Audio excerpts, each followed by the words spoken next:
Hello everyone, कैसे हैं आप सभी लोग। Vivek this side from Fintex Pro, जहां पर हम बात करते हैं फाइनेंस एंड टैक्सेशन की। आज के सेशन में डिस्कस करने वाले हैं हेल्थ केयर या हॉस्पिटल से रिलेटेड जो सर्विसेज होती हैं उसके ऊपर कंप्लीट जीएसटी का कंप्लायंस आपको किस तरीके से करना है। अगर आपका कोई क्लाइंट हॉस्पिटल से रिलेटेड है, कोई फार्मेसी रन करता है, या आप किसी फार्मेसी में जॉब करते हो, किसी हॉस्पिटल में जॉब करते हो, या इंटरव्यू देने जा रहे हो, आज का सेशन कंप्लीटली डेडिकेटेड रहने वाला है हेल्थ केयर सर्विसेज एंड उससे रिलेटेड जीएसटी कंप्लायंसेस और अकाउंटिंग के कंसेप्ट भी मैं आपके साथ के साथ क्लियर करके चलूंगा। तो डिटेल में समझेंगे हेल्थ केयर सर्विसेज या हॉस्पिटल सर्विसेज के ऊपर किस तरीके से जीएसटी कंप्लायंस काम करता है। चलिए guys, analysis of GST on health care services, ये हमारा आज का सेशन रहने वाला है।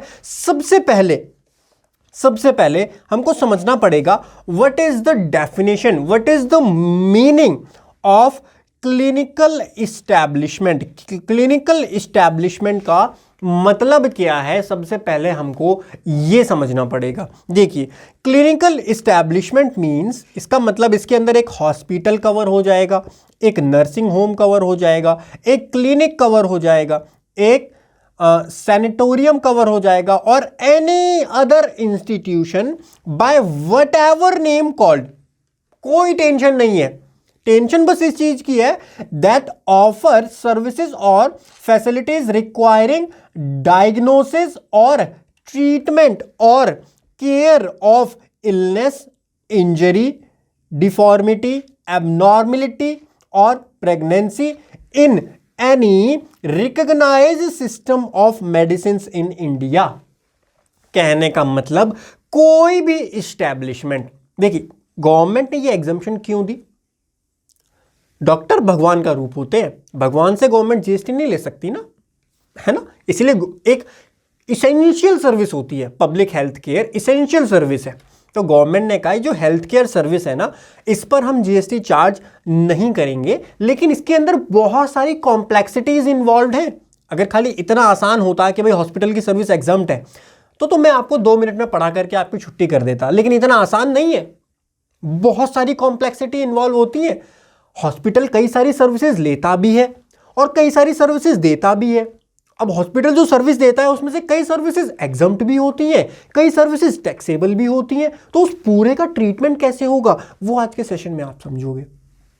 अब सबसे पहले समझिए कि क्लिनिकल एस्टैब्लिशमेंट का मतलब क्या, कि भाई कोई ऐसी जगह, कोई ऐसा इंस्टीट्यूशन, कोई ऐसा प्लेस जहां पर आपकी किसी एबनॉर्मलिटी को, डिफॉर्मिटी को, इंजरी को, इलनेस को, प्रेगनेंसी को डायग्नोस किया जा रहा हो, ट्रीट किया जा रहा हो या केयर की जा रही हो उसकी। तो उस केस में, और किस में, in any recognised system of medicine in India, India के अंदर जो रिकॉग्नाइज्ड सिस्टम ऑफ मेडिसिन है उसके अंदर, or place establish as an independent entity or part of an establishment to carry out diagnosis or investment service of diseases, तो उसको हम clinical establishment बोल देंगे। अब क्लिनिकल एस्टैब्लिशमेंट इसीलिए जरूरी है बिकॉज क्लिनिकल एस्टैब्लिशमेंट में जो सर्विसेज दी जा रही हैं हेल्थ केयर की, उन वही जीएसटी में एग्जम्प्ट होती है, अदरवाइज वो एग्जम्प्ट नहीं होती है। अब यहां पर बात आएगी कि सर मेरी तो एक पैथोलॉजी लैब है, अब पैथोलॉजी लैब में मैं कोई ट्रीटमेंट थोड़ी दे रहा हूं, पैथोलॉजी लैब है मेरी वहां पर, तो मैं क्या सर्विस दे रहा हूं कि भाई आओ अपना चेकअप कराओ, डायग्नोसिस कराओ और डायग्नोसिस करा के चले जाओ। तो यहां पर इंक्लूड किया हुआ है इंडिपेंडेंट एंटिटी भी कवर हो जाएगी और पार्ट ऑफ एन एस्टैब्लिशमेंट जो कि कैरिंग आउट डायग्नोस्टिक, इन्वेस्टिंग और सर्विसेज ऑफ डिजीजेज। तो वो आप अगर कर रहे हो तो आप भी यहां पर कवर हो जाओगे, टेंशन ना को बाबू। तो पैथोलॉजी लैब जो होती हैं, pathology labs are also included in the definition of clinical establishment, तो उनके ऊपर भी जीएसटी नहीं लगेगा। नाउ अब क्वेश्चन आता है, recognise system of medicine India में क्या क्या है। भैया इंडिया में बहुत तरीके की चीज़ें चलती हैं, इंडिया में तो खैर मैं डिस्कस नहीं कर सकता है क्या क्या चलता है। नुस्खे भी चलते हैं, और एक वो एक्यूप्रेशर जिसको बोलते हैं, एक्यूप्रेशर वो भी मतलब ट्रीटमेंट बोला जाता है, उससे भी आप ट्रीट कर सकते हो। एंड अलॉन्ग विद दैट आपकी जो वेस्टर्न टेक्नोलॉजी जिसको बोलते हैं, ये देखिए मैंने पूरी लिस्ट दी हुई है। एलोपैथी है, आयुर्वेदा है, यूनानी है, होम्योपैथी है, योगा है, नेचुरोपैथी है, इन सब को रिकॉग्नाइज सिस्टम में रखा जाता है। और रिकॉग्नाइज सिस्टम कहाँ से आया है? Section number 2H of section number 2H of clinical establishment registration and regulation act 2010 के अंदर डिफाइन किया हुआ है। क्लिनिकल इस्टेब्लिशमेंट का मतलब क्या है? इसके अंदर following are the recognised system of medicine in India, allopathy, Ayurveda, Unani, homoeopathy, yoga और नेचुरोपैथी। अब इसके अलावा कई सारे ट्रीटमेंट्स हो सकते हैं, जैसे आपका एक रीकी हीलिंग ट्रीटमेंट होता है जो कि जैपनीज होता है, एक्यूप्रेशर होता है, बहुत सारी चीज़ें होती हैं, वो आपकी इसके अंदर कवर नहीं होंगी। आपका उसका ऑफिस है तो वो आप हेल्थ केयर की सर्विस दे रहे हो तो वो जीएसटी उसके ऊपर लगेगा, ठीक है, वो कवर नहीं होगा यहाँ पर। तो recognise system of medicine in India, India के अंदर वो सिस्टम रिकॉग्नाइज होना चाहिए, तभी उसकी छूट आपको मिलेगी। और वो सर्विस किसके द्वारा दी जानी चाहिए? ऑथोराइज मेडिकल प्रैक्टिशनर के द्वारा दी जानी चाहिए। अब ऑथोराइज मेडिकल प्रैक्टिशनर में कौन कौन आ जाएंगे? Authorise medical practitioner means a medical practitioner registered with any of the councils of recognized system of medicine established by law in India। मतलब जैसे अब इसमें योग गुरु जो होते हैं, जो योगा की जो सर्विसेज दे रहे हैं, वो भी एग्जाम्प्ट होती हैं, ध्यान रखिएगा, बिकॉज योगा को भी एक recognise system of medicine in India के अंदर रखा गया है। होम्योपैथी को भी रखा गया, यूनानी, आयुर्वेदा का कोई डॉक्टर है, अगर आयुर्वेदा की डॉक्टरी उसने की हुई है, वो कोई अपना क्लिनिकल एस्टैब्लिशमेंट खोल देता है, वहाँ से वो आयुर्वेदिक दवाइयाँ दे रहा है, तो उसको भी एग्जाम्पशन में डाला गया, वो उसको भी एग्जाम्पशन मिलेगी। और एलोपैथी तो ऑब्वियसली वो तो रहने वाली है। तो यहाँ पर बोला है and include a medical professional having requisite qualification to practise in any recognised system of medicine in India as per any law for the time being in force. अब यहाँ पर क्वेश्चन आता है, सर ये तो समझ में आ गया, बट उनका क्या जो पैरामेडिक स्टाफ होता है, जैसे जो नर्सेज होती हैं और नर्स के अलावा जो पैरामेडिक का स्टाफ होता है जो पूरी टेक केयर करता है, उनका क्या, वो जो सर्विसेज दे रहे हैं क्या उसको भी एग्जाम्पशन में रखा जाएगा या उस पर जीएसटी लिया जाएगा? तो पैरामेडिक जो होते हैं वो भी, paramedics are train health care professional including nursing staff हो गया, फिजियोथेरेपिस्ट हो गए, टेक्नीशियंस हो गए, lab assistant etcetera, services provided by them in a clinical establishment as employee rather than an independent capacity are considered service of the clinical establishment itself. Additionally, similar service provided independently are also exempt, जिसको हम आगे discuss करेंगे। कहने का मतलब ये है कि चाहे वो एक डॉक्टर सर्विस दे रहा हो, चाहे एक पैरामेडिक स्टाफ सर्विस दे रहा हो, नर्सेज सर्विस दे रही हो, उन सभी पर आपको एग्जम्पशन मिल जाएगी जीएसटी के अंदर। अब आता है इंपॉर्टेंट पॉइंट, हेल्थ केयर की सर्विसेज। कौन सी सर्विसेज? हेल्थ केयर की सर्विसेज कहां दी जा रही हो? किसी क्लिनिकल एस्टैब्लिशमेंट में जो कि रिकॉग्नाइज इन इंडिया हो, मेडिसिन रिकॉग्नाइज इन इंडिया हो, वहां पर हेल्थ केयर की सर्विस अगर दी जा रही है तो उसकी एग्जम्पशन मिलेगी। अब हेल्थ केयर की सर्विसेज में क्या क्या कवर होगा, अब ध्यान से समझिएगा। देखिए, health care service means any service by way of diagnosis और ट्रीटमेंट और केयर ऑफ इलनेस इंजरी, ये वही वाली डेफिनेशन आ गई, in any recognise system of medicine in India and include service by way of transportation of patients to and from a clinical establishment. यानी health care की service में जो ambulance की सर्विस होती है, एम्बुलेंस की सर्विस, पेशेंट को hospital से घर ले जाना, घर से हॉस्पिटल लेके आना, वो भी कवर होगी।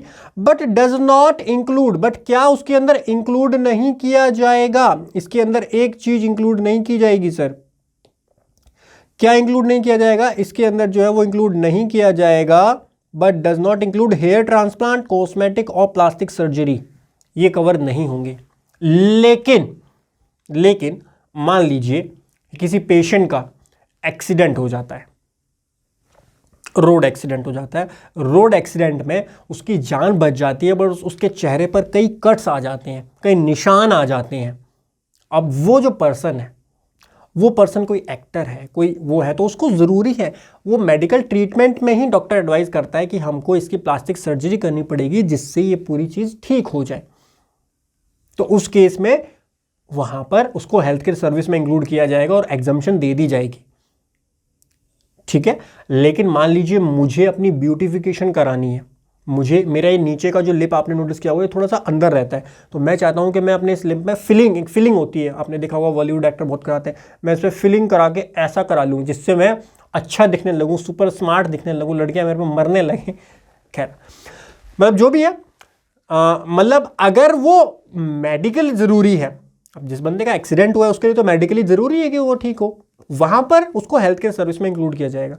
लेकिन मेरे लिए जिसको ज़रूरत नहीं है, अगर भाई अंदर ओट है, ठीक है, क्या करना, शादी हो चुकी है तो क्या दिक्कत है तो मतलब अगर वो आप अपने ब्यूटिफिकेशन के लिए करा रहे हो तो उसको हेल्थ केयर सर्विस से बाहर रखा जाएगा, ठीक है। So except when undertaken to restore or to reconstruct anatomy or function of body affected due to cognitive defect, development abnormalities, injury or trauma की वजह से अगर आपके वो चीज़ हुई है तो उसको ठीक कराओगे अगर आप, तो वो हेल्थ केयर सर्विस में कवर हो जाएगी। ब्यूटिफिकेशन के लिए आप कराने जा रहे हो तो उसको कवर नहीं किया जाएगा। मेकअप पार्लर में आप कराने गए, वो क्या होता है, मैनीक्योर, पेनीक्योर, ये वो सब कवर नहीं होता है, उस सभी के ऊपर जीएसटी लगाया जाता है। या जिम में जा रहे हो आप, जिम में बॉडी शॉडी बनाना, तो वो तो जीएसटी वहाँ पर लगाया जाएगा, वहाँ कोई छूट नहीं दी जाएगी। ठीक है, हाँ जी। डाइटिशियन की सर्विसेज भी इसमें कवर होती हैं, है ना। लेकिन डाइटिशियन की सर्विस, मान लीजिए हॉस्पिटल में आप गए, आपका पेशेंट एडमिट है और आपने उसके लिए जो डाइटिशियन सर्विस है वो एग्जम्प्ट होगी। आप जिम में जाते हो, आपका जिम ट्रेनर भी, वहाँ भी एक डाइटिशियन रखा हुआ है, उससे आप कंसल्ट करने की फीस देते हो, तो वो टैक्सेबल होगा, वो डाइटिशियन कवर नहीं होगा। जो हॉस्पिटल में डाइटिशियन बैठा है वो डाइटिशियन एग्जम्प्ट होगा। ठीक है, सो हेल्थ केयर सर्विस आपको यहाँ समझना होगा। अच्छा, एक आता है आईवीएफ ट्रीटमेंट होता है प्रेगनेंसी की में, जो है आईवीएफ ट्रीटमेंट कराया जाता है। क्या सर उसको हेल्थ केयर सर्विस में कवर किया जाएगा? यस, उसको हेल्थ केयर सर्विस में कवर किया जाता है एंड उस पर जीएसटी नहीं लगाया जाता है। ओके, नाउ एक एक करके हम इंपॉर्टेंट पॉइंट्स को समझेंगे जो सर्विसेज हॉस्पिटल प्रोवाइड करते हैं और उनके अंदर की क्या क्या टेक्निकलिटीज होती हैं। आजकल हॉस्पिटल के अंदर भी आपने देखा होगा कि काइंड ऑफ होटल ही हो गए हैं। आपको डिफरेंट तरीके के रूम्स मिल जाते हैं, डीलक्स रूम ले लो, महाराजा रूम ले लो, प्रेसिडेंशियल स्वीट तक आपको हॉस्पिटल में मिल जाएंगे। और नॉर्मल में रहना है तो नॉर्मल में रह लो, शेयरिंग वार्ड में भी आप रह सकते हो, बहुत सारे वार्ड्स होते हैं। तो गवर्नमेंट ने बोला भैया ये तो बहुत बड़ा एक बिजनेस काइंड ऑफ आप कर रहे हो, तो हम यहाँ पर एक रिस्ट्रिक्शन लगा देते हैं कि 5,000 रुपये पर बेड पर डे, अगर इससे ज़्यादा आप चार्ज कर रहे हो तो उसके ऊपर जीएसटी लगाया जाएगा। तो हम उसको हेल्थ केयर सर्विस नहीं मानेंगे, तो उस रूम रेंट के ऊपर जीएसटी हम लगा करके चलेंगे। लेकिन हॉस्पिटल वालों ने बोला कि सर ये तो गलत हो जाएगा हमारे साथ। अब कोई बंदा अगर आईसीयू में है, एनआईसीयू में है, सीसीयू में, ये होते हैं क्रिटिकल केयर यूनिट। देखो दो तरीके से होता है, मैं आपको बता देता हूँ। अब थोड़ा हॉस्पिटल की गणित समझ लेते हैं, हॉस्पिटल में किस तरीके से काम होता है। हॉस्पिटल में जो रूम्स होते हैं वो दो टाइप से डिवाइड होते हैं। एक होता है डे केयर रूम जिसको बोला जाता है, या जिसको नॉर्मल रूम भी आप बोल सकते हो। एक होता है क्रिटिकल केयर रूम। नाउ जो नॉर्मल रूम या डे केयर रूम होते हैं इनको डिफरेंट वार्ड्स में वो क्लासीफाई करते हैं। एक होता है जनरल वार्ड, जनरल वार्ड में जो भी आएगा जनरल वार्ड में उनको एडमिट कर दो। एक होता है स्पेशल वार्ड, स्पेशल वार्ड में क्या होता है, आपको स्पेशल ट्रीटमेंट दे दिया जाता है। सेमी प्राइवेट, सेमी प्राइवेट में क्या होगा, 2 लोग या 3 लोग आपके एक रूम के अंदर होंगे, उसको सेमी प्राइवेट वार्ड बोला जाता है। फिर आता है एक प्राइवेट वार्ड। अब प्राइवेट वार्ड मतलब आपका अपना वार्ड होगा, उसमें कोई और पर्सन अलाउ नहीं होगा, आपका अपना आपका पेशेंट रहेगा, अटेंडेंट रहेगा, बस, और कोई पर्सन वहाँ अलाउ नहीं होता। एक होता है डीलक्स रूम। अब डीलक्स रूम में थोड़ी सी और अपग्रेडेशन हो जाती हैं, आपको सोफ़ा मिल जाएगा, एक बेड मिल जाएगा, अटेंडेंट के लिए भी एक बेड मिल जाएगा। और कई बहुत बड़े हॉस्पिटलों में चले जाओगे तो इसके आगे आपको प्रेसिडेंशियल स्वीट मिल जाएंगे, महाराजा स्वीट मिल जाएंगे, जो भी है वो स्वीट भी इसके आगे होते हैं, उसमें और एड ऑन फैसिलिटीज़ आपको कर दी जाती हैं। तो गवर्नमेंट ने बोला जो 5,000 की लिमिट हम लगा रहे हैं ये खाली इन रूम्स के ऊपर लगा रहे हैं जो डे केयर के लिए होते हैं या फिर नॉर्मल रूम्स होते हैं। इसका रूम रेंट अगर अप टू 5,000 तक है तो एग्जम्प्ट है, तो वहाँ टैक्स नहीं लगेगा। लेकिन अगर अबव 5,000 है तो वो टैक्सेबल हो जाएंगे। ठीक, क्लियर है। लेकिन अगर दूसरी तरफ बात करें क्रिटिकल केयर की, क्रिटिकल केयर की अगर बात करें हम, क्रिटिकल केयर मतलब इसके अंदर आता है आपका ICU, intense care unit, CCU, ICCU, NICU, ये होते हैं क्रिटिकल केयर यूनिट्स होते हैं जहां पर एक डॉक्टर बैठा रहता है और मॉनिटर करता है 24 आवर पेशेंट्स को। अब जनरली होता क्या है ना, प्राइवेट हॉस्पिटल्स की अगर बात करें तो जो ये सीसीयू, आईसीयू, एनआईसीयू हैं, इनके चार्जेस ज़्यादा ही होते हैं, 5,000 से भी ज़्यादा कई बार हो जाते हैं, 10,000, 15,000 पर डे का आपको वहाँ देना पड़ता है। क्योंकि और ऑब्वियसली ऐसा नहीं है कि वहाँ पर बहुत सारे इक्विपमेंट्स हैं, बहुत सारी चीज़ें हैं जो 24 आवर मॉनिटर करती हैं पेशेंट्स को, तो इसीलिए उसके चार्जेस ज़्यादा होते हैं। तो गवर्नमेंट ने इसको समझा, गवर्नमेंट ने कहा इस केस में हम वो लिमिट नहीं लगाएंगे। अगर एक पेशेंट सीसीयू, आईसीयू या एनआईसीयू बेसिकली बच्चों के लिए होता है जो न्यूबॉर्न बेबीज़ होते हैं, तो इसमें अगर कोई पेशेंट एडमिट है ना, उस केस में हम कोई लिमिट नहीं लगाएंगे। वहां तो आप 20,000 पर डे पर पेशेंट का भी लोगे, वो भी एग्जम्प्ट हो जाएगा, वहां कोई लिमिट या रिस्ट्रिक्शन नहीं लग रही है। जो लिमिट और रिस्ट्रिक्शन हम लगा रहे हैं वो लगा रहे हैं डे केयर वाले रूम्स जो होते हैं, जो ये general ward, special ward, semi private, मतलब जैसे कोई ऑपरेशन हुआ पेशेंट का, तो ऑपरेशन के बाद उसको शिफ्ट कर दिया जाता है उसके जनरल वार्ड में, जिसको बोला जाता है, तो वो वाले वार्ड जो होते हैं उस पर लग रही है ये वाली लिमिट, ठीक है। बाकी इस केस में एग्जम्प्ट होता है आपके सभी केसेस के अंदर। Now in case of room rent exceed 5,000 rupee except critical care room, GST will be levy at the rate 5% से जीएसटी लगता है यहाँ पर। ये चीज़ मैं क्लैरिफाई कर देता हूँ, जैसे अगर आपका अबव 5% है तो यहाँ एट द रेट 5% से आपका जीएसटी चार्ज किया जाता है, ठीक है। और 5,000 पर पर्सन पर डे के हिसाब से यहाँ पर आपकी लिमिट लगती है। अच्छा, यहाँ ना एक चीज़ और आती है, चलो इधर आओ, अब प्रैक्टिकल एग्जाम्पल लेते हैं। आप जब हॉस्पिटल में जाते हो ना, मैं आपको प्रैक्टिकल बताता हूँ किस तरीके से। तो ऐसे हॉस्पिटल वाले नहीं बताते कि आपके एक बेड का चार्ज रहेगा ये जैसे 4,000 रुपी या 6,000 रुपी। हॉस्पिटल वाले कंपोजिट सप्लाई आपको देते हैं। जैसे मैं आपको प्रैक्टिकल एग्जांपल बताता हूँ कि मेरी वाइफ की डिलीवरी हुई, तो हमने हॉस्पिटल में एडमिट कराया। अब एडमिशन के टाइम पे आपसे पूछा जाएगा, फॉर्म फिल कराया जाएगा, कौन सा रूम आप सेलेक्ट करना चाहते हो। सपोज आपने डीलक्स रूम बोला कि हम तो भाई डीलक्स रूम में जाना चाहते हैं, जो टॉप रूम है। और डीलक्स रूम का चार्ज कितना है भाई? डीलक्स रूम का चार्ज है हमारा, उन्होंने बोला डीलक्स रूम का चार्ज आपका 12,000 रुपी पर डे पर पर्सन का पड़ेगा। वो तो रूम में तो एक ही पर्सन रहेगा, 12,000 रुपी पर डे का चार्ज उसमें रहेगा। मैंने कहा अच्छा 12,000 बहुत ज़्यादा है। अब 12,000 जब फाइनल बिलिंग हुई ना, बिलिंग के टाइम पे जब मैंने देखा तो ऐसा नहीं है कि 12,000 वो रूम का रेंट होता है। अब 12,000 में कुछ अमाउंट रूम रेंटल होगा, कुछ अमाउंट उसके में डॉक्टर की कंसल्टेंसी भी इंक्लूड रहती है, डाइटिशियन का भी अमाउंट इंक्लूड रहता है, क्लीनिंग का भी अमाउंट इंक्लूड रहता है, पैरामेडिक स्टाफ का भी रहता है, नर्सिंग का भी रहता है, डे केयर का भी रहता है, और कुछ इक्विपमेंट्स लगे, कुछ कंज्यूमेबल्स लगे, वो सारा इंक्लूड करके एस्टिमेट बता दें कि 12,000 रुपये पड़ेगा, ठीक है। अब मैं आपको एग्जाम्पल दे रहा हूँ, ध्यान से सुनिएगा। जो मेरा 12,000 का था ना रूम, जो 12,000 का रूम था, उसमें 5,000 का तो उन्होंने रूम रेंट दिया हमको, 2,000 की उसमें डॉक्टर की कंसल्टेंसी थी, 2,000 रुपये उसमें नर्सिस का था। पर डे की बात कर रहा हूँ, तो डॉक्टर मॉर्निंग और इवनिंग में आएगा, 2,000 वो हो गया। पैरामेडिक मॉर्निंग इवनिंग आएगी, पैरामेडिक का हो गया 2,000, 3,000 जो भी है पर डे का वो इंक्लूड हो गया। कंज्यूमेबल्स इंक्लूड हो गए और एक दो सर्विस इंक्लूड करके उन्होंने टोटल 12,000 रुपये पर डे का किया। अब यहाँ पर क्वेश्चन ये आएगा कि आप बताओ, ये मैं प्रैक्टिकल एग्जाम्पल बता रहा हूँ अपनी वाइफ का, मैंने देखी सारी चीज़ ऑब्जर्व की, तब मैं आपको बता रहा हूँ, क्या यहाँ पर जीएसटी लगेगा? और हम इसका एग्जांपल लेते हैं। क्रिटिकल केयर में तो जाने की जरूरत पड़ी नहीं थी, हमारा सारा केस ये डे केयर वाला ही है। तो मेरी वाइफ को एडमिट किया, 3-4 दिन वो वहाँ पर रही, ये हमने दिया। क्वेश्चन इज दिस कि भैया जो रूम जो हमसे रिचार्ज किया गया वो तो 12,000 रुपये पर बेड का पर डे का, इस एक रूम का 12,000 रुपये चार्ज किया गया, बट उसमें से रूम रेंट कितना था? सर रूम रेंट तो 5,000 का था, बाकी जो बैलेंस बचा वो तो अदर सर्विसेज का था।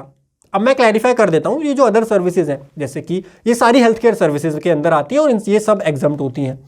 क्वेश्चन इज दिस कि सर आप एक बात बताओ, आपका रूम रेंट तो अबाउट 5,000 था, तो क्या इस 12,000 के ऊपर 5% जीएसटी लगेगा या नहीं लगेगा? तो ये क्वेश्चन एडवांस रूलिंग के पास, एडवांस अथॉरिटी जो होती है उसके पास गया। उसके बेसिस पे मैं आपको इसका आंसर देता हूं। यहां पर आपको चेक करना है कि जो आप ये जो पूरी सप्लाई है इसको बोला जाता है कंपोजिट सप्लाई। अब ऐसा तो है नहीं मैं हॉस्पिटल में जाऊंगा तो वो मेरे से रूम का अलग चार्ज करेंगे कि भाई रूम का इतना चार्ज हो गया, इसका इतना चार्ज हो गया, इतना, ऐसा नहीं। उन्होंने एस्टिमेट बताया कि भैया आपके पेशेंट की डिलीवरी होनी है, आप एडमिट कराओ 12,000 रुपये पर डे के हिसाब से, जितने दिन पेशेंट रहेगा उतने दिन का चार्ज लगेगा, खत्म होगी बात। अब ये कंपोजिट सप्लाई सेक्शन नंबर 8 ध्यान कीजिए। अब ध्यान कीजिए सेक्शन नंबर 8।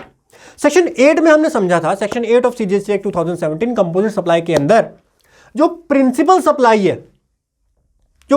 सप्लाई है उसका रेट लगाया जाएगा।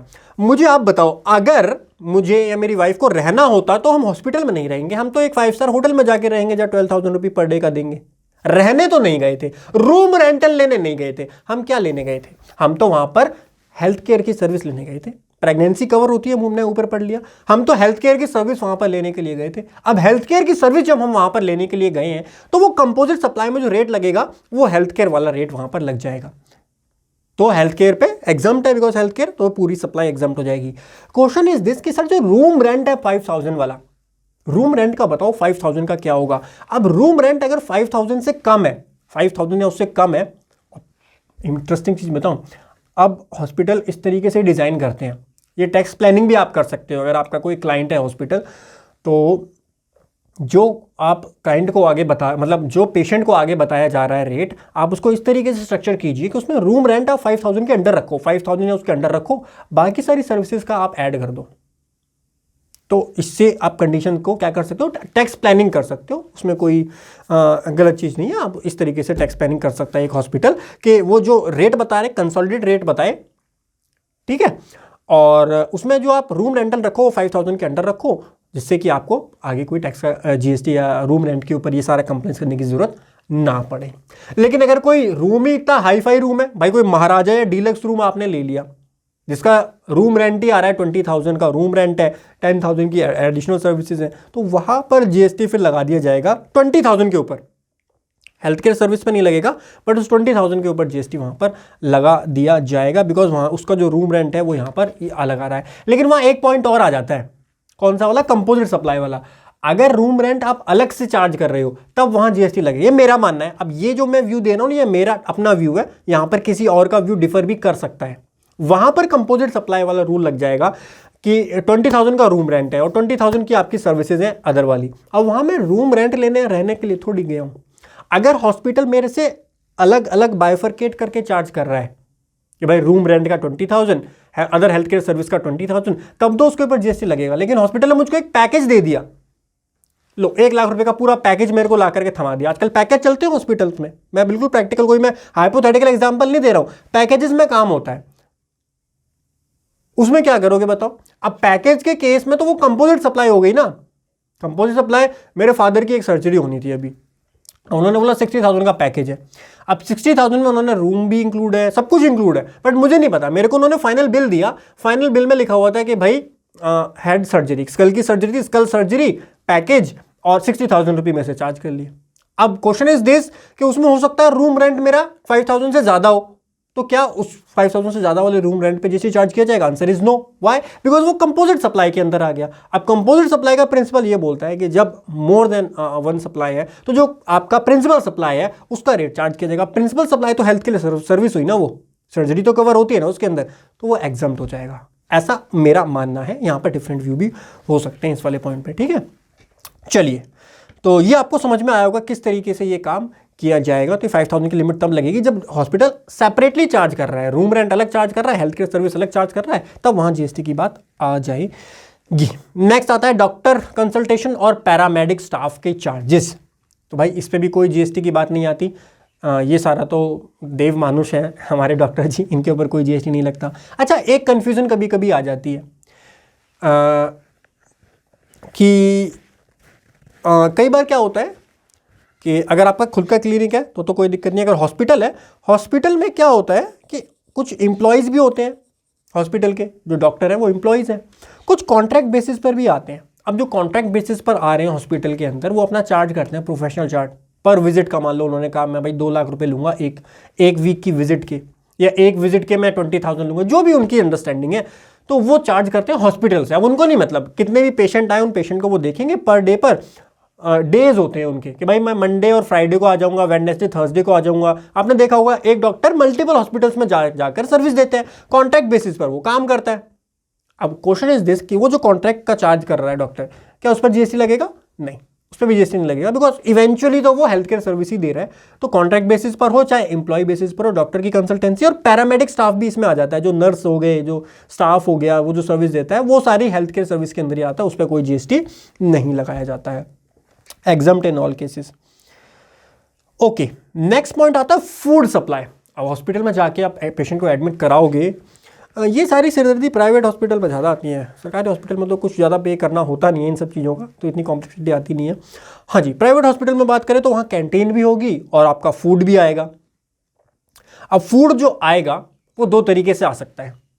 हॉस्पिटल के अंदर जो कैंटीन है वो 2 तरीके की कैंटीन हो सकती है। एक तो ये हो सकता है कि भाई हॉस्पिटल ने अपनी खुद की ही कैंटीन इस्टेब्लिश कर रखी हो कि भाई हमारी अपनी कैंटीन है, हमारे अपने एम्प्लॉयज़ हैं, वो खाना बनाते हैं और खाना बना करके जो हमारे पेशेंट होते हैं उनको सर्व कर देते हैं।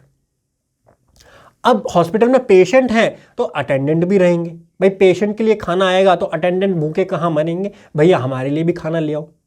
बोल देते हो ना, आपने क्या हुआ ऑब्जर्व जाते हो कि भाई हमारे लिए भी खाना ले आओ, उसका वो एक्स्ट्रा चार्ज करते हैं कि सर आपको अटेंडेंट का खाना इंक्लूड नहीं होता इसमें, आपको एक्स्ट्रा देना पड़ेगा खाना खाने का पैसा, तो वो एक्स्ट्रा चार्ज करते हैं। क्वेश्चन इज दिस कि जो पेशेंट को दिया जा रहा है खाना वो तो हेल्थ केयर सर्विस में आ जाएगा, वहां तो कोई ज़्यादा कॉम्प्लेक्सिटी नहीं है भाई। पेशेंट वहाँ खाना खाने तो ऑब्वियसली गया नहीं है, जो पेशेंट वहाँ एडमिट है वो खाना खाने एडमिट है क्या? हॉस्पिटल का खाना वैसे भी आपको पता है कैसा ही होता है, वहाँ कोई होटलों वाला खाना, रेस्टोरेंट वाला खाना तो है नहीं, तो वो तो दाल दलिया देते हैं वैसे भी, तो वो तो खाना खाने तो गया नहीं है वहाँ पे पेशेंट, तो वो तो क्या हो जाना है भाई, वो तो हेल्थ केयर सर्विस में आ जाएगा, वहाँ तो जीएसटी गवर्नमेंट चार्ज नहीं करती है, वो तो आपका एग्जाम्प्ट हो जाएगा। इंपॉर्टेंट क्वेश्चन इज दिस कि जो अटेंडी हैं, जो अटेंडीज हैं, जो अटेंडेंट्स हैं, या जो नॉन एडमिटेड पेशेंट्स हैं, जैसे कोई ओपीडी में गया, अब है तो वो पेशेंट बट वो एडमिट नहीं हुआ, ये इंपॉर्टेंट पॉइंट है भाई। ओपीडी में एक पेशेंट आया, ओपीडी में आया, ओपीडी में आने के बाद वो दिखाने लग रहा था, बैठा, उसको चक्कर से आ गए, चक्कर से आ गए तो उसके लिए एक जूस मंगवा दिया गया कि भाई कैंटीन से जाकर के जूस ले आओ, जूस के उससे 50 रुपये चार्ज कर लिए, उसने जूस पिया, थोड़ा ठीक हो गया, नॉर्मल हो गया वो। क्वेश्चन इज दिस, वो पेशेंट है, वो उस पेशेंट से 50 रुपये जीएसटी जो चार्ज किएगा, क्या उस पर जीएसटी लगेगा? आंसर इज यस, जीएसटी लगेगा। जब तक वो पेशेंट एडमिट नहीं हो जाता, एडमिशन फॉर्म पे जब तक साइन ना हो जाए, उससे पहले अगर उसको कैंटीन का खाना दे दिया गया फूड, तो उस केस में वो नॉन एडमिटेड पेशेंट के अंदर ही आ जाएगा, ठीक है। तो अटेंडेंट्स या नॉन एडमिटेड पेशेंट जो है वो टैक्सेबल होगा, वहाँ पर टैक्स चार्ज किया जाएगा, जो भी फूड सर्विस के ऊपर 5% जीएसटी लगाया जाता है वो जीएसटी वहाँ पे चार्ज करना होगा, ठीक है।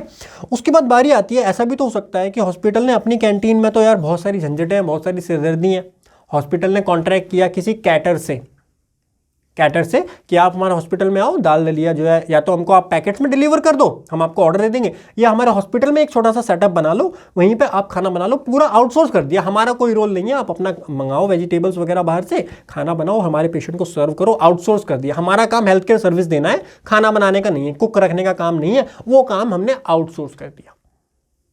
बोलिए यस और नो? यस। उस केस में केटरिंग की सर्विस है, हॉस्पिटल को दी जा रही है, क्वेश्चन इज दिस, क्या वो एग्जाम्प्ट होगी? Answer is no.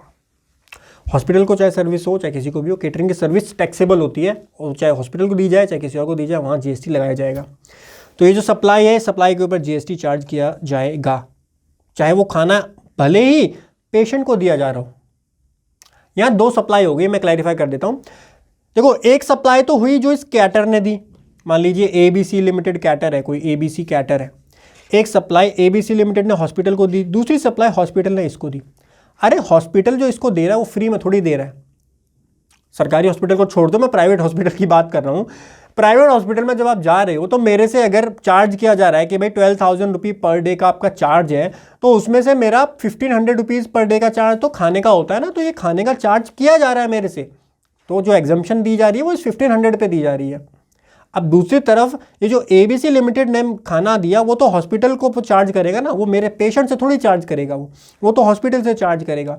हॉस्पिटल से मान लीजिए वो एक पेशेंट के पर डे के चार्ज करता है 800 रुपीज़, तो अब या हो सकता है सेम भी चार्ज करे, वटएवर, मान लो वो 800 रुपये चार्ज करता है, तो 800 रुपये के ऊपर प्लस जीएसटी लगाया जाएगा। तो इवेंचुअली इसका इम्पैक्ट तो इसी के ऊपर आएगा, ऐसी बात नहीं है, बिकॉज अब हॉस्पिटल को अगर 800 रुपये प्लस जीएसटी में पड़ेगा तो हॉस्पिटल उसके ऊपर जीएसटी को भी इंक्लूड करके अपना मार्जिन ऐड करेगा, और वो इस कॉस्टिंग के अंदर इंक्लूड, क्योंकि हॉस्पिटल के लिए तो वो कॉस्ट हो जाएगी ना, हॉस्पिटल को उसका इनपुट टैक्स क्रेडिट नहीं मिल पाएगा पूरा का पूरा। हम आगे डिस्कस करेंगे हॉस्पिटल को आईटीसी किस तरीके से मिलता है, उसकी कॉम्प्लेक्सिटी आगे आएगी, ध्यान से समझिएगा। बट अभी आप ये चीज़ समझो कि इस जीएसटी की वजह से, यहाँ जो जीएसटी लग रहा है इसकी वजह से हॉस्पिटल की जो कॉस्टिंग होती है वो इंक्रीज हो जाती है।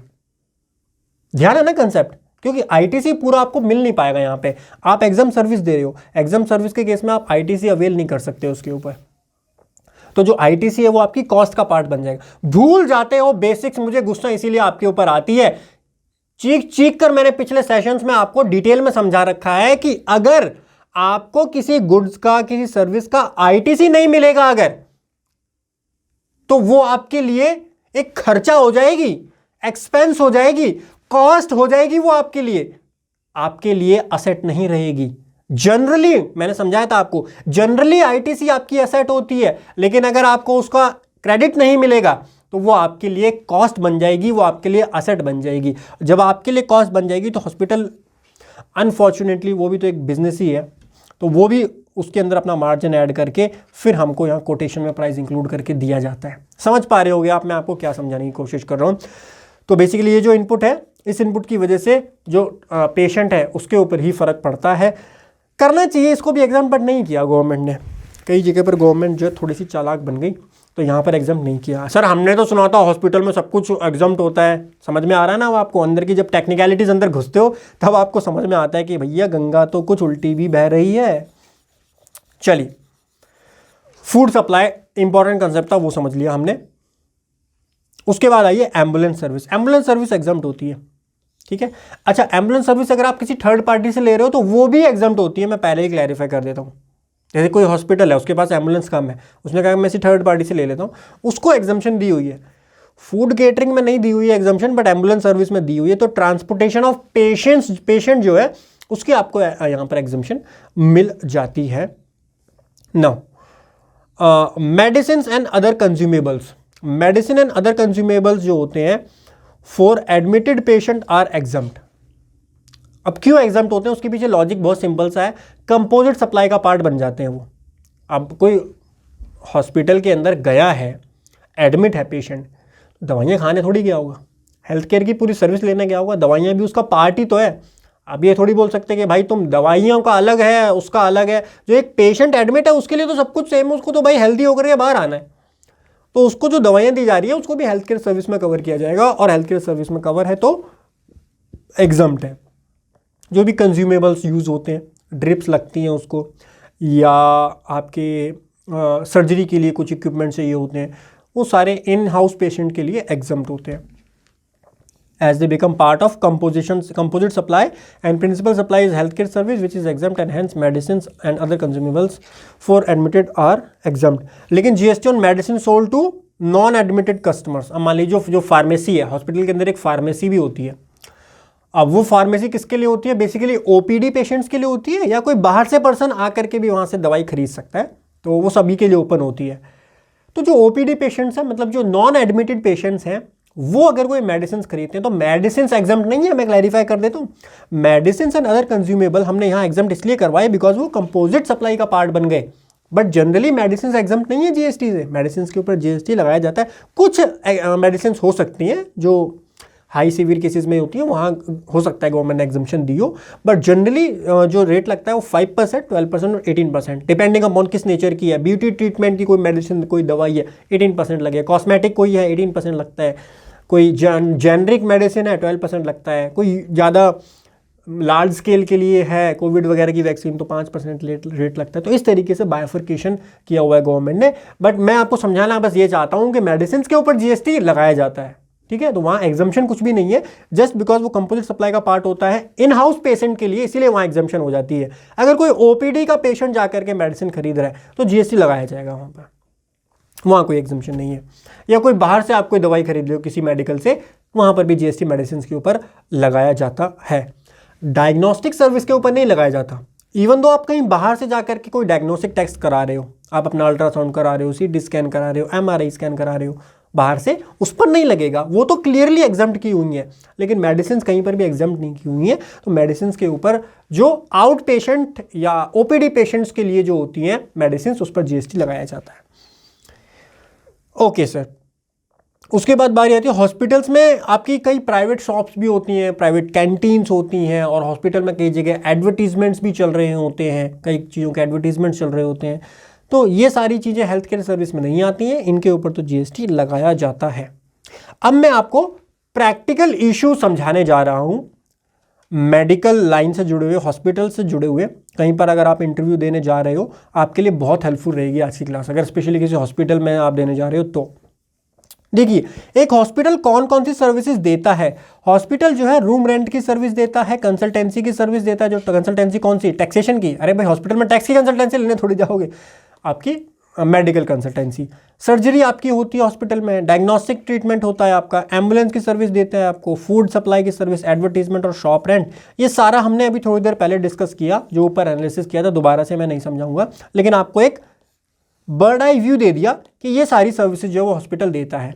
लेकिन हॉस्पिटल कौन कौन सी सर्विसेज लेता है, उस पर हमारा ये वाला पॉइंट फोकस रहने वाला है, जो हम समझने जा रहे हैं टैक्सेबिलिटी ऑन इनवर्ड सप्लाई, जो मैं आपको आईटीसी वाला पॉइंट समझा रहा था वो हम यहां पर डिटेल में समझेंगे कि जो इनवर्ड सप्लाई हॉस्पिटल ले रहा है उसके ऊपर टैक्सेबिलिटी किस तरीके से आती है। तो कौन कौन C supply hospital inward supply लेता है?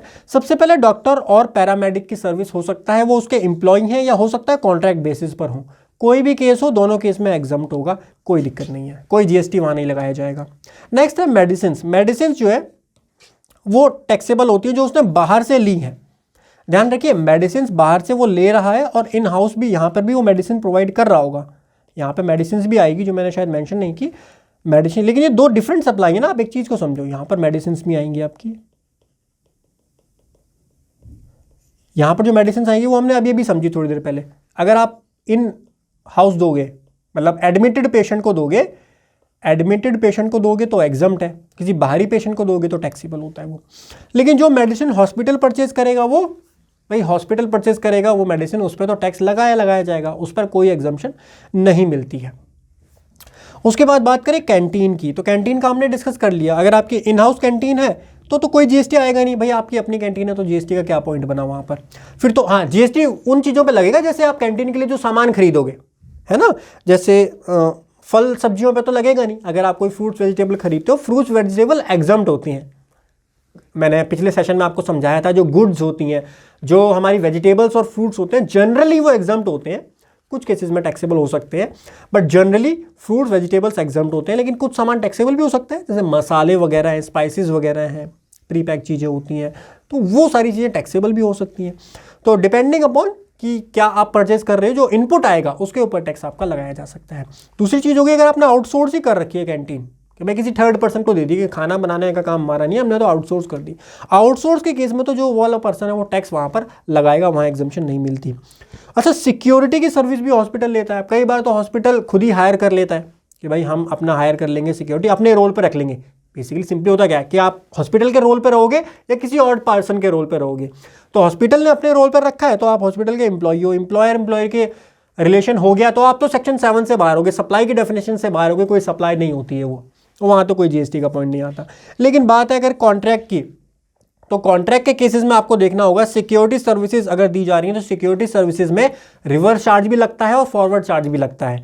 अगर जो कंपनी आपको सिक्योरिटी सर्विस दे रही है वो एक बॉडी कॉर्पोरेट, एक प्राइवेट लिमिटेड कंपनी है, तो उस केस में फॉरवर्ड चार्ज लगेगा, और वो जो प्राइवेट लिमिटेड कंपनी आपको सर्विस दे रही है सिक्योरिटी की, वो आपसे जीएसटी चार्ज करेगी। लेकिन दूसरी तरफ वो कंपनी जो है वो क्या है सर, वो कंपनी तो जो है वो बॉडी कॉर्पोरेट नहीं है, तो उस केस में एज ए रिसिपेंट आपको भी आरसीएम में टैक्स देना होगा। यहाँ कंसेप्ट में कुछ भी चेंज नहीं आएगा, ध्यान रखिएगा, ठीक है। तो आपको भी यहाँ पर देना पड़ेगा, डिपेंडिंग अपॉन द फैक्ट आपका फॉरवर्ड चार्ज लगेगा या फिर आरसीएम लगेगा सिक्योरिटी वाले केस में। उसके बाद बारी आती है इक्विपमेंट्स की। तो जनरली इक्विपमेंट जो होते हैं वो क्या होते हैं, टैक्सेबल ही होते हैं, उस पर जीएसटी का रेट लगाया जाता है डिपेंडिंग अपॉन द इक्विपमेंट। कोई ज़्यादा ऐसा इक्विपमेंट है जो मास जरूरी है जनता के लिए, वहाँ 12% होगा। कोई ऐसा इक्विपमेंट है जो लग्जरी के उसमें आता है तो वहाँ 18% होगा। अब मैं रेट्स को डिस्कस इसलिए नहीं कर रहा बिकॉज मल्टीपल तरीके की मशीनरी होती है, अब सब पे रेट मेरे लिए पॉसिबल नहीं है ना, तो खुद चेक करना ना आपको समझाना, उसके लिए आप तो गूगल कर लो या चैट जीपीटी पे जो मैंने आपको बताया वहाँ से आप सर्च कर लो, वो ज़्यादा बेटर ऑप्शन रहता है। But main point is this कि वो टैक्सेबल है, ऐसा नहीं है कि वो आपका एग्जम्प्ट होगा, ठीक है। ये सारी चीज़ें आपकी हो गई।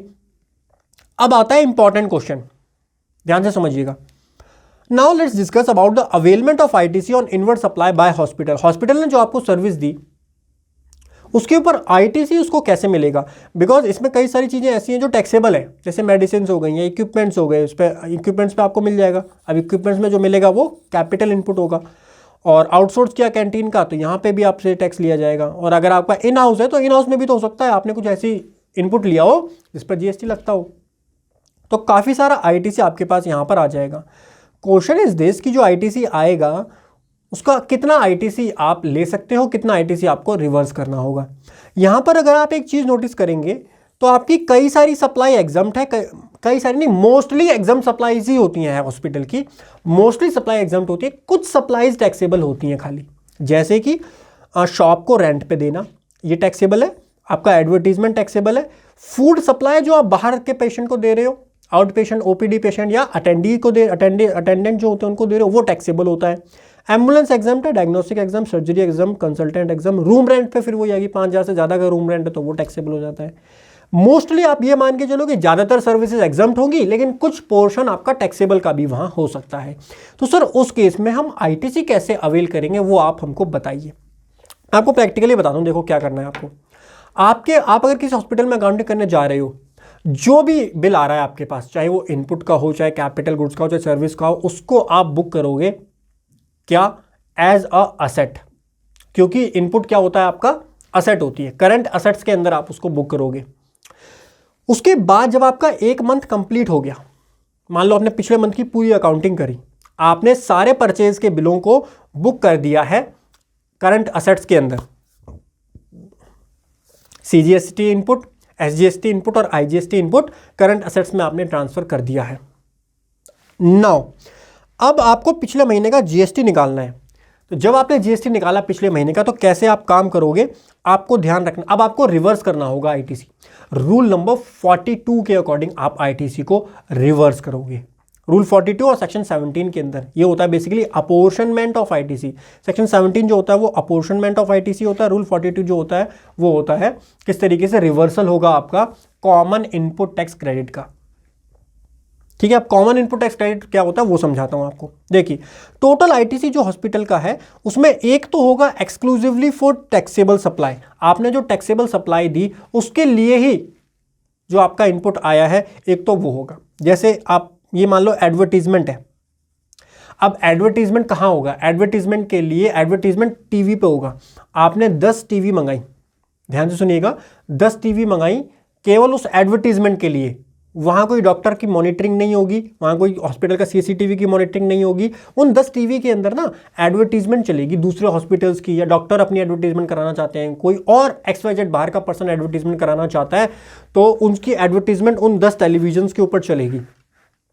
खाली उस पर्पज़ के लिए आ रहा है और एडवर्टीजमेंट की सर्विस टैक्सेबल होती है, तो उसका इनपुट जो है आपको मिल जाएगा, उन 10 टेलीविजन का इनपुट मिल जाएगा, कोई दिक्कत नहीं आएगी। दूसरा है एक्सक्लूसिवली फॉर एग्जम्प्ट सप्लाई। आपने कोई मान लीजिए अल्ट्रासाउंड की मशीन मंगाई। अब अल्ट्रासाउंड की मशीन तो डायग्नोसिस के लिए यूज़ होगी, जो कि 100% एग्जम्प्ट है, वहाँ तो कोई टैक्सेबल नहीं होगा, वो एग्जम्प्ट होगी। तो अल्ट्रासाउंड की मशीन पे जो जीएसटी लग के आ रहा है वो क्या होगा, वो आपका ब्लॉक हो जाएगा। इसके लिए सेक्शन हमारे पास कौन सा अवेलेबल है, सेक्शन 17(5) उसको ब्लॉक कर देता है। ठीक है, 17(5) ब्लॉक नहीं करता, सेक्शन 17 के अंदर ही, वो सेक्शन 75 तो स्पेसिफिक चीज़ों के लिए होता है, सेक्शन 17 के अंदर ही उसको ब्लॉक कर दिया जाता है, जो क्योंकि वो एक्सक्लूसिवली एग्जाम सर्विस के लिए यूज़ किया जाएगा। उसके बाद आते हैं हमारे कॉमन आईटीसी। अब कॉमन आईटीसी का मतलब क्या हो गया, कॉमन आईटीसी का मतलब होता है जैसे आपने एक सिक्योरिटी गार्ड रखा हॉस्पिटल के लिए। अब हॉस्पिटल के लिए सिक्योरिटी गार्ड रखा, लेकिन हॉस्पिटल के अंदर आपकी जो कैंटीन चल रही है, जो एडवर्टीजमेंट चल रही है, वो टैक्सेबल सप्लाई है, और हॉस्पिटल में जो आपकी हेल्थ केयर की सर्विसेज है वो एग्जाम सप्लाई है। अब सिक्योरिटी गार्ड तो सभी के लिए सर्विस दे रहा है ना, तो सिक्योरिटी गार्ड जो आपने कॉन्ट्रैक्ट बेसिस पर रखा है उसका जो बिल आ रहा है आपके पास, वो आपका एक कॉमन आईटीसी कहलाएगा। समझ में आई आपको बात, वो आपका कॉमन आईटीसी होगा। कॉमन आईटीसी को में से आपको निकालना होता है। अब आपको चेक करना होगा कि पिछले मंथ का जो टोटल आपका रेवेन्यू आया, ध्यान से सुनिएगा, बहुत लॉजिकल चीज है ये। रूल 42 पढ़ने आप जाओगे ना, आप कहोगे यार ये रूल 42 में क्या लिखा हुआ है, समझ से बाहर जा रही हैं चीजें, लेकिन सिंपल लैंग्वेज में मैं आपको समझा रहा हूँ कि रूल 42 में क्या है। सिंपल लैंग्वेज में आपको क्या करना है, आपको देखना है कि भाई पिछले महीने की मेरी एग्जाम सप्लाई कितनी है, उसका परसेंटेज कितना है वो निकाल लो, ठीक, और उतना परसेंटेज आपको रिवर्स करना पड़ेगा अपना आईटीसी। एग्जाम्पल की हेल्प से समझाता हूँ। फोर्टिस हॉस्पिटल है, लेट सपोज, फोर्टिस हॉस्पिटल का ये आपको मैंने रेवेन्यू दिया हुआ है पिछले महीने का, आउटवर्ड सप्लाई है पिछले मंथ की, लास्ट मंथ की, एक मंथ की मैंने आपको दिया फोर्टिस हॉस्पिटल की, लेट सपोज दिल्ली की। दिल्ली के अंदर देखो जो मेडिकल सर्विसेज दी हैं जो एग्जम्प्ट होती हैं, ट्रीटमेंट, सर्जरी, कंसल्टेंसी और डायग्नोसिस, ये एग्जम्प्ट होता है हमारा 200 लाख का हमने जो ये सर्विस दी है। एम्बुलेंस की सर्विस कितने की दी है, 20 लाख रुपीज़ की हमने ये सर्विस दी है। कैंटीन की सर्विस हमने कितने की दी है, 10 लाख रुपीज़ की दी है। ये एग्जम्प्ट है हमारा सारा, ये सारा हमारी एग्जाम सप्लाई होती है। शॉप का जो रेंट है उसको, उससे कितना रेवेन्यू आया, 30 लाख रुपये का शॉप का रेवेन्यू आया, सारे मान लो सारे जितने भी फोर्टिस की ब्रांचेज हैं सभी का ये टोटल, तो उस पर वो टैक्सेबल होगा, 18% जीएसटी वहाँ लगाया जाएगा। मेडिसिन जो आपने सेल किए टू आउट पेशेंट, सर जो इन हाउस है वो क्यों नहीं है, बिकॉज इन हाउस को मेडिसिन देते हो वो आपकी एग्जाम्प्ट होती है, इसलिए वो यहाँ नहीं है। आउट पेशेंट को जो मेडिसिन दी है वो 40 लाख रुपीज़ की दी है, और ये टैक्सेबल हो जाएगी आपकी 12% के रेट से।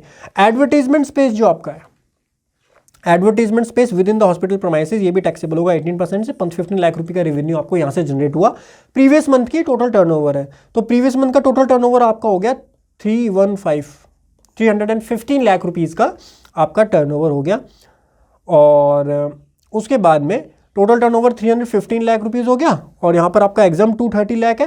ये जो एग्जाम है इसका टोटल आप करेंगे तो आपका 230 लाख आ जाएगा। और टैक्सेबल टर्नओवर 85, टैक्सेबल टर्नओवर में 1 2 3 आ जाएंगे, तो 47 18 और 85 हो गया, परफेक्ट। ठीक है, इसका परसेंटेज निकाल लो सिंपली। तो एग्जाम टर्नओवर का परसेंटेज कितना आएगा, 230 डिवाइडेड बाय, 230 नहीं, सिंपल तो लॉजिक्स मैथ है। 85 का अच्छा एग्जाम का परसेंटेज ज़्यादा होगा ना, ठीक है एग्जाम निकालते हैं। तो 230 डिवाइडेड बाय 350 मल्टीप्लाई बाय आप करोगे, मल्टीप्लाई किससे करोगे, डिवाइडेड बाय 350 मल्टीप्लाई बाय आपका कॉमन आईटीसी जितना है वो आ जाएगा, या फिर आप इसको इससे डिवाइड करके मल्टीप्लाई बाय 100 कर दोगे तो ये आपका परसेंटेज आ जाएगा। ठीक है, तो इसका परसेंटेज अगर आप निकालना चाह रहे हो तो 230 divided by 315 and multiply by 100 आपका आ जाएगा 73.01% के आसपास। अब इसका मतलब क्या हुआ, टोटल आईटीसी अगर आपका 100 रुपीज़ का है, लेट सपोज कॉमन आईटीसी की बात हो रही है, तो उसका 73.01% आपको रिवर्स करना होगा, रिवर्सल करना होगा। अब इसकी एंट्री कैसे होगी अभी बताता हूँ आपको, पहले इस कैलकुलेशन को समझ लो एक बार। ये मेरी इनवर्ट सप्लाई है, देखिए इनवर्ट सप्लाई मतलब परचेज की सप्लाई। तो डॉक्टर और पैरामेडिक पे तो कोई जीएसटी लगेगा नहीं, तो कोई आईटीसी आएगा नहीं, ये आईटीसी का अमाउंट है तो कोई आईटीसी यहाँ आएगा नहीं।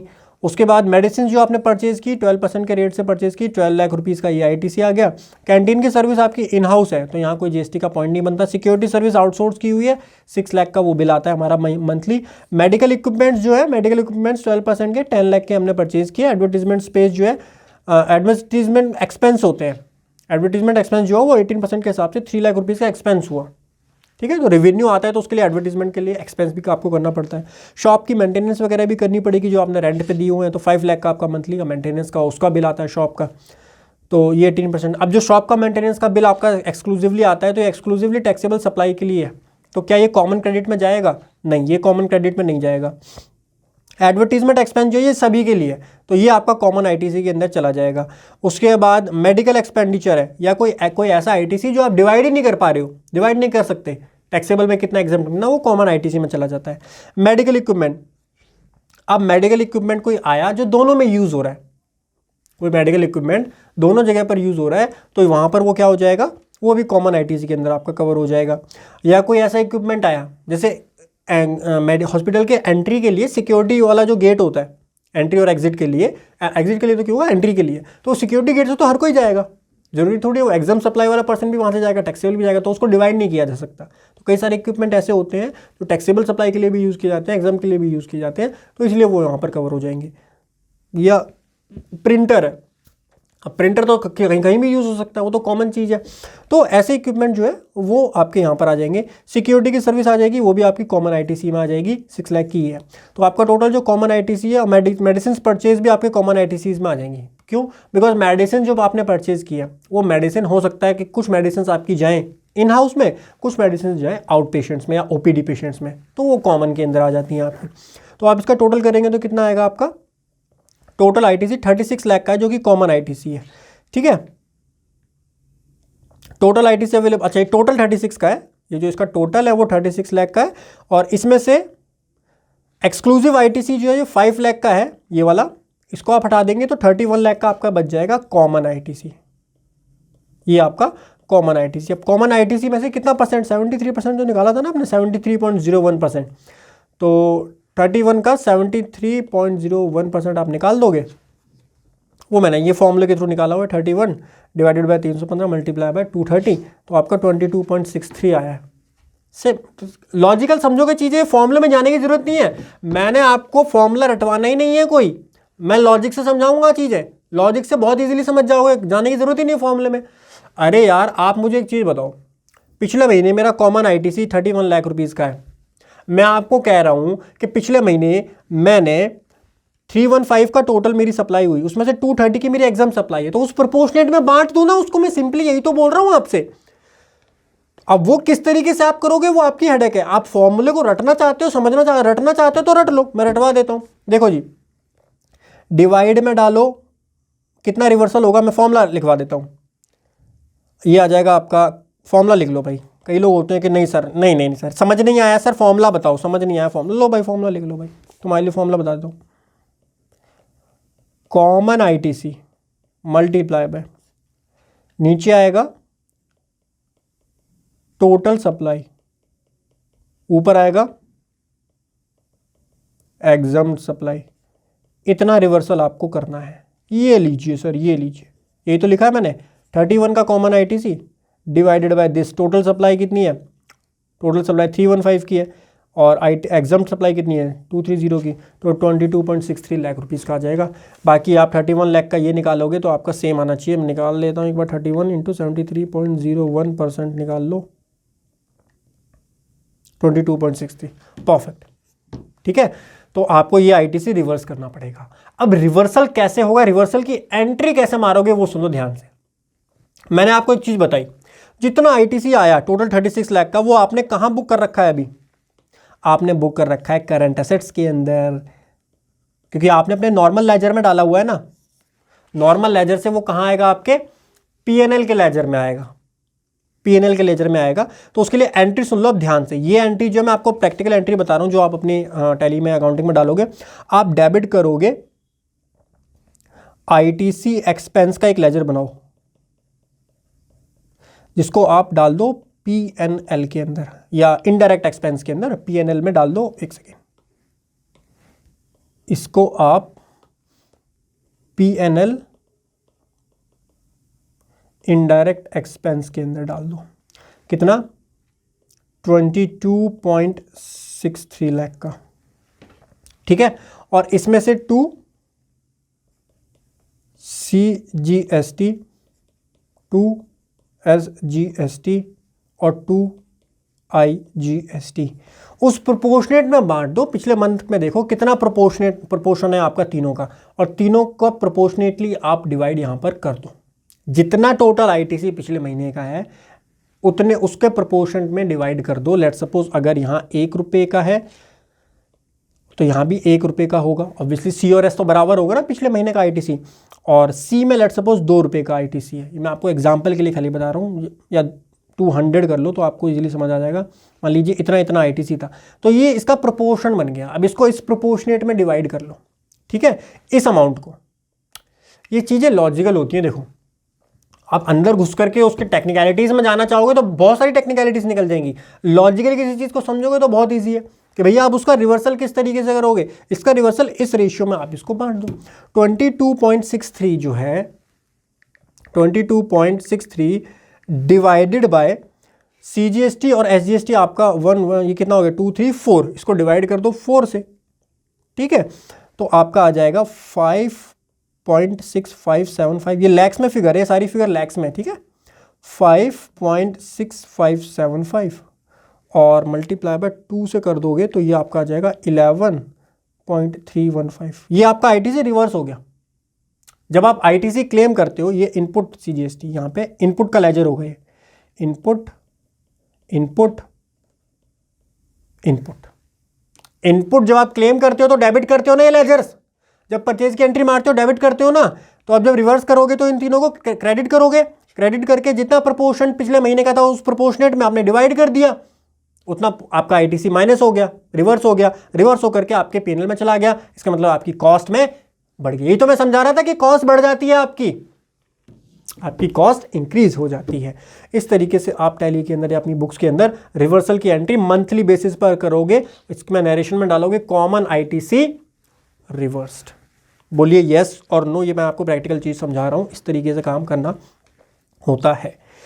जी सर, मजा आया, मजा आया, अच्छा लगा सुन करके। चलिए तो अब पढ़ते हैं एक और इंपॉर्टेंट ट्रीटमेंट। फार्मेसी वाले जो होते हैं, अगर आप फार्मेसी में जॉब करते हैं, काम करते हैं, रिलेटेड है, तो आप जरूर इस चीज़ को रिलेट कर पाएंगे। मेडिसिन रिटर्न का ट्रीटमेंट क्या होता है, यहाँ पे थोड़ी सी कॉम्प्लेक्सिटी आती है लोगों में। तो फार्मा इंडस्ट्री में देखो होता क्या है ना, मेडिसिन वगैरह ऐसी चीज़ होती हैं, एक्सपायरी के बाद तो आप इसको किसी जानवर को भी नहीं खिला सकते, है ना। तो एक्सपायरी के बाद इसकी कोई वैल्यू नहीं रह जाती है। तो इसमें एक स्टैंडर्ड काम करता है कि अगर आपकी कोई मेडिसिन एक्सपायर हो जाती है तो वो बैक टू मैन्युफैक्चरर जाती है और मैन्युफैक्चरर उसको डिस्ट्रॉय करता है।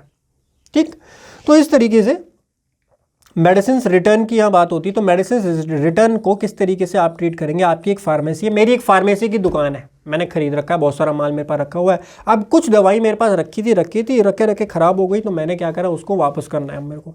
अब वापस करने के मेरे पास दो ऑप्शन है, या तो मैं जो रिटर्न करूँगा डिस्ट्रीब्यूटर को, या तो उसको एज अ फ्रेश सप्लाई दिखाऊंगा, या उसको क्रेडिट नोट के थ्रू दिखाऊंगा। सेल कैंसिल कर रहे हो ना, सेल रिटर्न कर रहे हो तो क्रेडिट नोट दिखाओगे। अब क्रेडिट नोट सबसे पहले समझिए, देखिए क्रेडिट नोट इशू करने की ना जीएसटी में एक टाइम लिमिट होती है। सेक्शन 34 एक टाइम लिमिट बताता है, जो ईयर चल रहा है उस ईयर के बाद का जो 30 सितंबर आएगा, उस ईयर के बाद का जो 30 सितंबर आएगा, 30 सितंबर पुराना होता था, सितंबर नहीं 30 नवंबर, मैं भी पुराने में खोया हूँ, काफ़ी टाइम पहले अपडेट हो चुकी है लिमिट। 30 नवंबर जो आएगा, जैसे कि 31/3/2026 ये ईयर एंड है। कौन सा ईयर है ये आपका फाइनेंशियल ईयर है 25 एंड 26। ठीक है, इस ईयर का क्रेडिट नोट आप कब तक इशू कर सकते हो। क्रेडिट नोट इशू करने की जो इसकी लास्ट डेट रहेगी वो रहेगी 30 नवंबर 2026 से पहले आप क्रेडिट नोट इशू कर सकते हो एज पर सेक्शन नंबर 34। ये जो लेटेस्ट अमेंडमेंट के बाद आया वो मैं आपको बता रहा हूँ, 30 नवंबर 2026 से पहले आप क्रेडिट नोट इशू कर सकते हो। पहले ये लिमिट सितंबर हुआ करती थी, जो मैं आपको बता रहा था, वो लिमिट अब नहीं है, अब लिमिट हो चुकी है 30 नवंबर।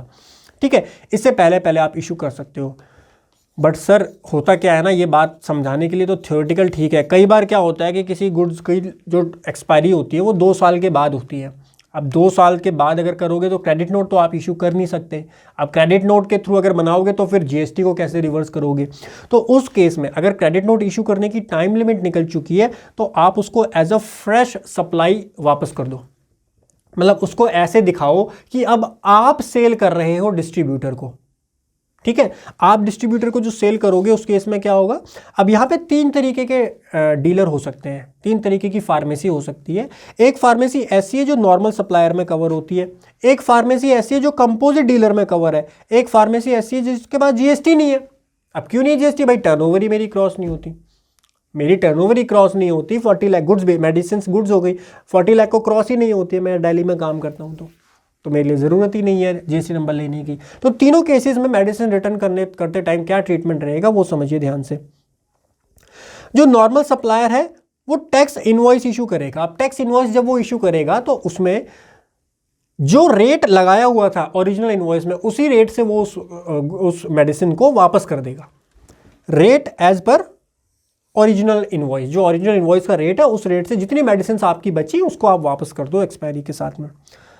और रिसिपेंट जो है, रिसिपेंट को उसका क्या मिल जाएगा, इनपुट टैक्स क्रेडिट मिल जाएगा। जो डिस्ट्रीब्यूटर है, डिस्ट्रीब्यूटर को उसका आईटीसी मिल जाएगा, यानी ये नॉर्मल सेल की तरह ट्रीट हो जाएगा। दूसरी तरफ अगर कोई कंपोजिट डीलर है तो कंपोजिट डीलर गुड्स वापस करेगा तो वो कैसे वापस करेगा, बिल ऑफ सप्लाई इशू करेगा। ये मैंने आपको समझा दिया, सेक्शन 10 जब हम पढ़ रहे थे तो कैसे बिल ऑफ सप्लाई बनाया जाता है वो भी हमने समझा। वो एक बिल ऑफ सप्लाई वहां पर बनाएगा और बिल ऑफ सप्लाई के बाद तो कोई ITC, because bill of supply में कोई आईटीसी होता नहीं है, कोई टैक्स ही नहीं होता उसके अंदर। जो इसका टैक्स होगा वो उसको पे करना होगा, कंपोजिट डीलर को खुद अपनी जेब से पे करना होगा बेसिकली। तो यहाँ तो कोई आईटीसी आएगा नहीं। और कोई अनरजिस्टर्ड पर्सन है तो वो भाई एक नॉर्मल इनवॉइस बनाएगा, टैक्स इनवॉइस नहीं बनाएगा, नॉर्मल इनवॉइस। नॉर्मल इनवॉइस मतलब एक डॉक्यूमेंट में बना के दे देगा, इतने का माल है, इस रेट से आया था, ये वापस कर रहे हैं। यूआरडी पर्सन भी कोई जीएसटी लगा नहीं सकता। तो यहाँ भी आईटीसी का कोई पॉइंट आता नहीं है कि कोई आईटीसी इसको नहीं मिलेगा।